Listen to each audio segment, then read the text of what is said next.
Shalom Bapak Ibu Saudara yang dikasihi oleh Tuhan. Saat ini kita memasuki minggu Advent yang kedua. Sungguh Tuhan penuh berkat kepada kita. Oleh sebab itu marilah kita bersama-sama beribadah dengan sungguh-sungguh. Ibadah ini ditapiskan di dalam nama Allah Bapa, Putra, dan Roh Kudus. Amin.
Saat ini marilah kita bersama-sama mengucapkan pengakuan iman kita bersama-sama dengan orang-orang percaya di segala zaman dan di segala waktu.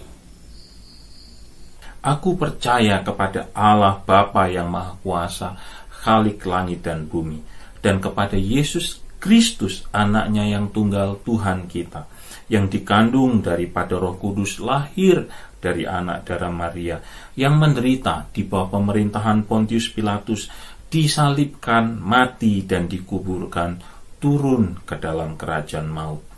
Pada hari yang ketiga, bangkit pula dari antara orang mati, naik ke sorga, duduk di sebelah kanan Allah Bapa yang Maha Kuasa, dan akan datang dari sana untuk menghakimi orang yang hidup dan yang mati. Aku percaya kepada Roh Kudus, gereja yang kudus dan am, persekutuan orang kudus, pengampunan dosa, kebangkitan orang mati, dan hidup yang kekal. Amin.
bersinar, aku bersinar terus.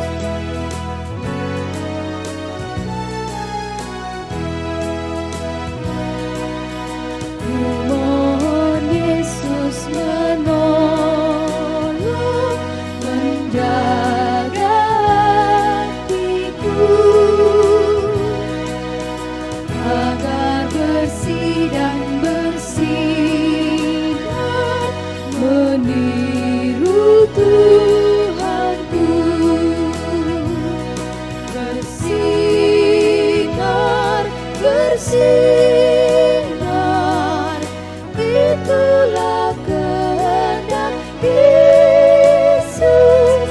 Bersinar, bersinar, aku bersinar terus.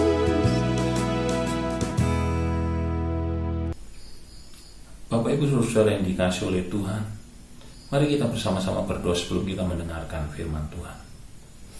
Bapa kami yang ada di dalam kerajaan sorga, kami mengucap syukur untuk firman yang akan kami dengar. Bila kiranya Tuhan akan memberkati kami melalui firman-Mu. Dalam nama Tuhan Yesus kami berdoa. Amin. Bapak Ibu Saudara yang dikasihi oleh Tuhan, saat ini kita ada di minggu Advent yang kedua. Kita menantikan waktu di mana kita bisa merayakan kembali lahirnya Sang Juru Selamat. Minggu Advent juga berbicara tentang pengharapan. Pengharapan tentang bebasnya manusia dari dosa. Pengharapan tentang diberikannya kepada kita Sang Juru Selamat. Di minggu-minggu Advent ini seharusnya kita menumbuhkan pengharapan di dalam diri kita. Pertama-tama akan hidup yang kekal yang diberikan oleh Sang Juru Selamat itu. Yang kedua, menimbulkan dalam diri kita pengharapan untuk segala sesuatu yang terjadi di dalam hidup kita. Mari kita belajar bersama-sama tentang pengharapan dari peristiwa yang tidak jauh dari cerita Natal, yaitu dari kehidupan Yusuf. Saya akan membaca dari Matius 1 ayat 18-25. Demikian bunyi firman Tuhan. Kelahiran Yesus Kristus adalah seperti berikut. Pada waktu Maria ibunya bertunangan dengan Yusuf, ternyata ia mengandung dari Roh Kudus sebelum mereka hidup sebagai suami istri. Karena Yusuf suaminya seorang yang tulus hati dan tidak mau mencemarkan nama istrinya di muka umum, ia bermaksud menceraikannya dengan diam-diam. Tetapi ketika ia mempertimbangkan maksud itu, malaikat Tuhan nampak kepadanya dalam mimpi dan berkata, Yusuf anak Daud, janganlah engkau takut mengambil Maria sebagai istrimu, sebab anak yang di dalam kandungannya adalah dari Roh Kudus. Ia akan melahirkan anak laki-laki dan engkau akan menamakan dia Yesus, karena dialah yang akan menyelamatkan umatnya dari dosa mereka. Hal itu terjadi supaya genaplah apa yang difirmankan Tuhan oleh Nabi. Sesungguhnya anak darah itu akan mengandung dan melahirkan seorang anak laki-laki, dan mereka akan menamakan dia Immanuel, yang artinya Allah menyertai kita. Sesudah bangun dari tidurnya, Yusuf berbuat seperti yang diperintahkan malaikat Tuhan itu kepadanya. Ia mengambil Maria sebagai istrinya, tetapi tidak bersetubuh dengan dia sampai ia melahirkan anaknya laki-laki, dan Yusuf menamakan dia Yesus. Bapak Ibu Saudara, kita melihat di sini Yusuf yang mengalami peristiwa-peristiwa yang mengejutkan di dalam istrinya, kita di dalam hidupnya. Maksud saya kita bisa melihat paling tidak ada dua yang mengejutkan buat dia. Maria dan Yusuf sudah bertunangan, tetapi belum hidup sebagai suami istri. Dan ketika itu Yusuf menemui bahwa Maria sudah hamil, dan dia bermaksud untuk menceraikannya dengan diam-diam, memutuskannya dari status tunangan, dan pergi begitu. Yang kedua yang mengejutkan, dia dihampiri oleh malaikat, makhluk ilahi. Jadi ada dua peristiwa yang mengejutkan dalam hidupnya. Yang satu sangat mengecewakan, yang satu bikin sangat kaget. Kondisinya seperti itu. Sama seperti kita semua. Hari-hari ini, bulan-bulan ini, kita dikagetkan dengan peristiwa besar. Pandemi global. Kita sudah mulai terbiasa. Kita sudah sangat jenuh mungkin. Bukannya selesai, malah tambah panjang. Diumumkan di stasiun TV nasional Jerman sampai bulan Januari diperpanjang. Pasar-pasar Natal tidak ada. Suasana Natal tahun ini berbeda. Natal hanya boleh dirayakan oleh paling banyak 2 keluarga, tidak lebih dari 10 orang. Orang tidak bisa datang silih berganti ke rumah kita. Kita tidak bisa berkunjung ke rumah-rumah orang lain. Bahkan kita tidak bisa beribadah seperti sedia kala dengan mengundang sekian banyak orang seperti biasanya. Terkejut. Yusuf juga terkejut oleh peristiwa di dalam hidupnya. Wanita yang dikasihinya, yang adalah tunangannya, sudah hamil, sudah mengandung. Dan ketika dia tidur, ada mimpi. Sungguh mengejutkan. Bapak Ibu Saudara dikasih oleh Tuhan, yang dilakukan oleh Yusuf itu luar biasa. Meskipun ada 2 peristiwa yang begitu mengejutkan, namun dia tetap memiliki harapan. Aku akan hidup bersama Maria sebagai suami istri. Meskipun saat ini aku tidak mengerti apa yang terjadi kepada Maria. Malaikat sudah datang kepadaku, tapi sepertinya ya bagaimana? Luar biasa aku didatangi malaikat. Tapi aku tetap heran kok Maria bisa mengandung. Bapak Ibu jangan berpikir Yusuf itu orang yang mengerti segala sesuatu, yang dia biasa-biasa saja dihampiri malaikat. Saya akan membandingkan Yusuf dengan Zakaria. Zakaria itu imam. Imam yang bertugas di bait Allah. Dan ketika dia dihampiri oleh malaikat, dia ragu. Dia imam, zaman sekarang itu pendeta. Dia imam, dihampiri oleh malaikat, sama seperti Yusuf didatangi malaikat. Yusuf yakin si pendeta ini, si imam ini ragu. Saya membacakan bagi kita semua dari Lukas pasal 1 ayat 18. Lalu kata Zakaria kepada malaikat itu, bagaimanakah aku tahu bahwa ini yang sudah terjadi? Sebab aku sudah tua dan istriku sudah lanjut umur. Ragu dia. Ayat 20 mengatakan, sesungguhnya engkau akan menjadi bisu dan tidak dapat berkata-kata sampai pada hari di mana semuanya ini terjadi, karena engkau tidak percaya akan perkataanku yang akan nyata kebenaran pada waktunya. Zakaria yang adalah imam saja tidak percaya. Dan akhirnya dia dibisukan, dihukum selama masa penantian sampai kelahiran Yohanes Pembaptis anaknya. Apalagi Yusuf yang bukan siapa-siapa. Seharusnya Yusuf bisa begitu saja meninggalkan si Maria. Tapi Yusuf punya pengharapan bahwa suatu saat Maria, wanita yang dicintainya itu, akan dinikahinya dan mereka akan bersama-sama menjadi keluarga. Yusuf membayangkan suatu saat aku akan pergi ke bait Allah dengan Maria, dan aku akan mengajak anakku ke sana beribadah bersama-sama. Dia punya bayangan itu. Aku akan ngajari anakku untuk bikin kuk buat kuk yang ditaruh di leher lembu untuk membajak sawah. Itu dia sudah membayangkan. Dia punya pengharapan tentang keluarga yang indah. Dia sudah membayangkan itu.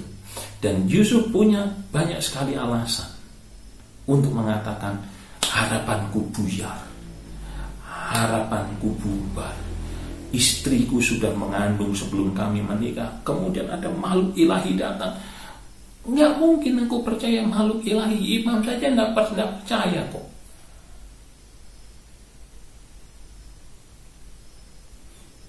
Tapi Yusuf, di tengah segala kesulitan, di tengah peristiwa-peristiwa yang mengejutkan, dia tetap punya pengharapan.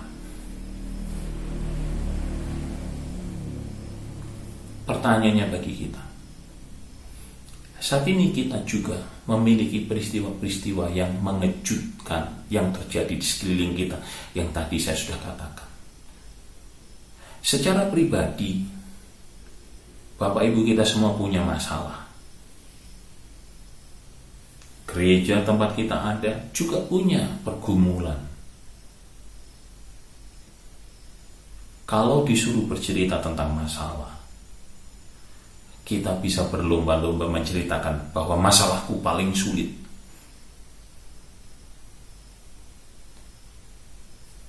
Pertanyaannya adalah, apakah di dalam segala kesulitan kita tetap memiliki pengharapan seperti Yusuf tetap memiliki pengharapan? Atau kita menjadi seperti Zakaria yang mengatakan, mana mungkin, aku sudah tua dan istriku juga sudah tua. Kita bisa mengatakan kepada orang-orang di sekeliling kita, mana mungkin keadaannya seperti ini, hidupku sulit begini, dan kita mulai mengatakan masalah kita. Kita pilih Zakaria atau kita pilih seperti Yusuf? Mari kita belajar seperti Yusuf, tetap memiliki pengharapan. Ciri-ciri orang yang memiliki pengharapan yang saya sebutkan kepada hari ini ada satu saja cirinya. Dia taat. Yusuf,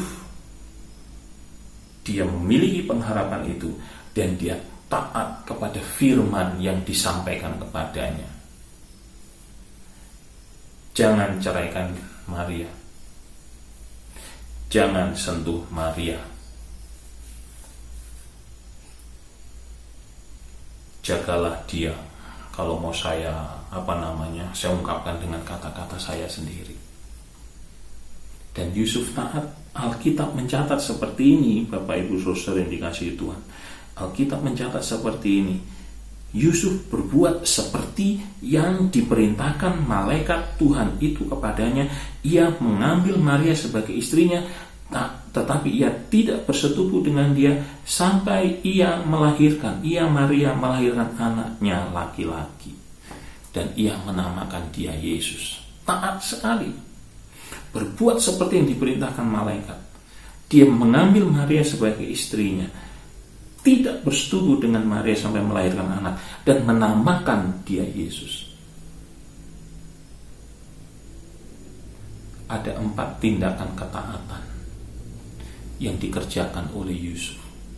Ketaatan hanya bisa muncul dari pengharapan. Orang yang betul-betul melihat pengharapan, dia bisa taat.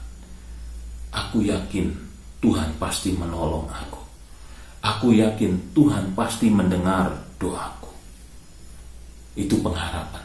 Dan kemudian setiap minggu beribadah, setiap hari hidup di dalam kekudusan, setiap hari penuh sukacita, setiap hari mendengarkan puji-pujian, setiap hari membaca firman Tuhan. Tapi kalau orang sudah tidak punya pengharapan, aku tidak percaya, susah hidup ini, berat hidup ini, mana mungkin semuanya ini berubah. Ketika diajak berdoa, tidak mau. Membaca firman Tuhan hanya kalau diibadah saja. Bapak Ibu Saudara yang dikasihi oleh Tuhan, orang yang berpengharapan pasti melakukan apa yang diperintahkan oleh Tuhan. Orang yang punya pengharapan pasti taat. Inilah pesan di Minggu Advent yang kedua ini. Kiranya Tuhan Yesus memberkati kita semua. Bapak Ibu Saudara, mari kita bersama-sama menaikkan doa syafaat kita dengan sungguh-sungguh yakin dan percaya. Kiranya Tuhan berkenan mendengar dan menjawab doa kita seturut waktu dan kehendaknya. Mari kita bersama-sama berdoa. Tuhan Yesus, kami bersyukur buat firman yang sudah kami dengar. Saat ini kami akan menaikkan doa syafaat kami. Kiranya Tuhan Engkau berkenan menjawab semua kerinduan dan doa kami. Pertama-tama kami berdoa buat anak-anak-Mu yang saat ini sudah lanjut usia. Tuhan, Engkau sudah memimpin mereka semua sejak mereka di usia muda sampai saat ini. Engkau sudah melindungi, menjaga, memelihara, memberikan kasih, pengampunan, anugerah, dan segala sesuatu yang mereka butuhkan, sehingga mereka sampai di waktu-waktu seperti ini di mana mereka sudah lanjut usia. Itu sebabnya pertama-tama kami memuji-Mu, kami mengucap syukur atas semuanya. Tapi Tuhan, saat ini mereka memiliki banyak keterbatasan karena usianya. Itu sebabnya Tuhan, kami memohon kekuatan, kami memohon penyertaan, kami memohon kesehatan, kami memohon kebahagiaan. Tuhan, kami berdoa di dalam segala keterbatasan, di dalam kesendirian, di dalam apapun yang mereka ada saat ini. Kiranya Tuhan mengirim teman-teman, kiranya Tuhan mengirim orang-orang yang memiliki hubungan kerabat, mengirim kepada mereka keluarga, anak, cucu, sehingga Tuhan mereka memiliki sukacita dalam hari-hari mereka. Kami berdoa biarlah hari-hari mereka dipenuhi dengan pujian, dipenuhi dengan ucapan syukur, dipenuhi dengan nyanyian, dan bahkan dipenuhi dengan firman, dan mereka memiliki pengharapan untuk hidup selanjutnya. Kami berdoa menyerahkan ke dalam tangan kuasa-Mu semua saudara-saudara kami yang sudah lansia. Demikian juga kami berdoa buat Ibu Francisca Yuwono, buat Bapak Togar Manurung, Bapak Tagor Manurung, dan Ibu Nora Manurung. Kami berdoa buat Bapak Kusdianto Dudani, Bapak Anggiat Napitu. Kami serahkan ke dalam tangan kuasa-Mu Tuhan. Saudara-saudara kami sampai saat ini mereka semua masih ada di dalam kelemahan tubuh karena sakit. Oh Tuhan, nyatakanlah pertolongan-Mu Tuhan. Berkatilah mereka dengan kesembuhan, kekuatan tubuh yang mereka butuhkan, sehingga mereka bisa beraktivitas seperti sedia kala sebelum mereka sakit. Kami berdoa di dalam nama-Mu ya Tuhan, jamahlah mereka, berikanlah kekuatan, sembuhkanlah bagian-bagian yang sakit di dalam nama-Mu, berikanlah sukacita kepada mereka di dalam kelemahan ini, dan biarlah mereka terus bisa percaya dan berharap kepada-Mu. Bapa, kami berdoa buat makanan, minuman, dan obat-obatan terapi yang sampai saat ini masih mereka kerjakan.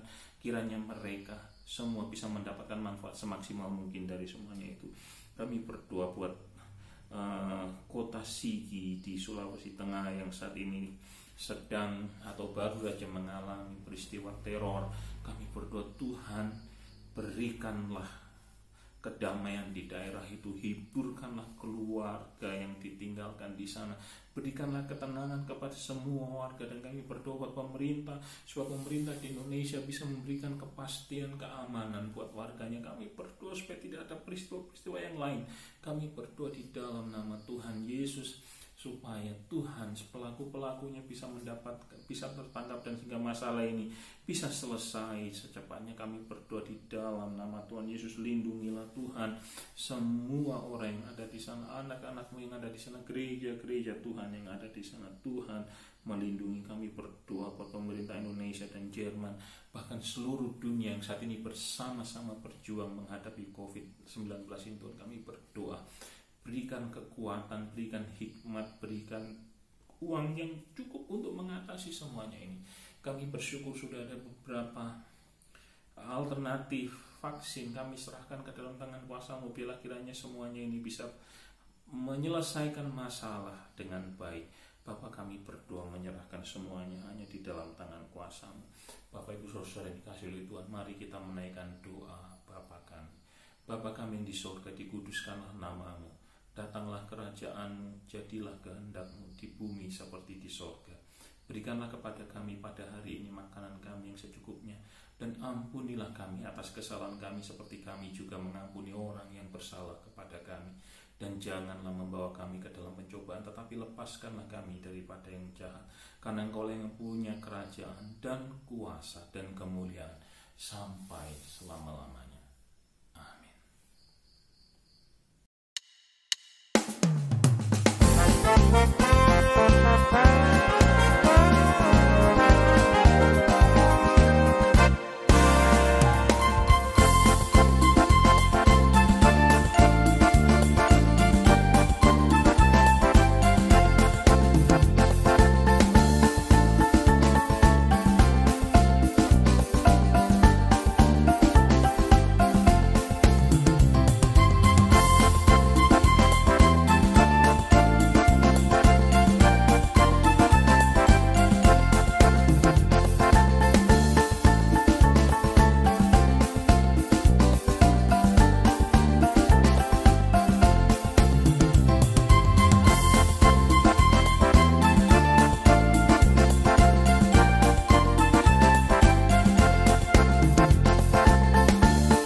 Bapak Ibu yang dikasihi oleh Tuhan, tibalah kita di akhir ibadah kita di minggu Advent yang kedua ini.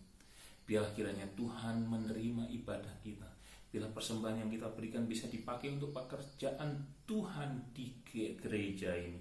Kita berdoa bersama-sama supaya Tuhan menyertai kita di sepanjang minggu ini sampai Advent yang keempat, bahkan sampai seterusnya. Mari kita bersama-sama berdoa. Tuhan Yesus, kami menyerahkan seluruh ibadah kami dalam tangan kuasa-Mu. Berkatilah kami, berkatilah waktu yang kami berikan, berkatilah puji-pujian dan nyanyian kami, dengarkanlah doa kami, bahkan terimalah persembahan kami. Dan kami berdoa kiranya Tuhan senantiasa menyertai kami mulai dari hari ini dan seterusnya. Bapak Ibu, terimalah berkat Tuhan. Kiranya kasih karunia dari Allah Bapa, damai sejahtera dari Tuhan Yesus Kristus, dan penyertaan Roh Kudus senantiasa menyertai kita semua mulai dari hari ini sampai Maranatha.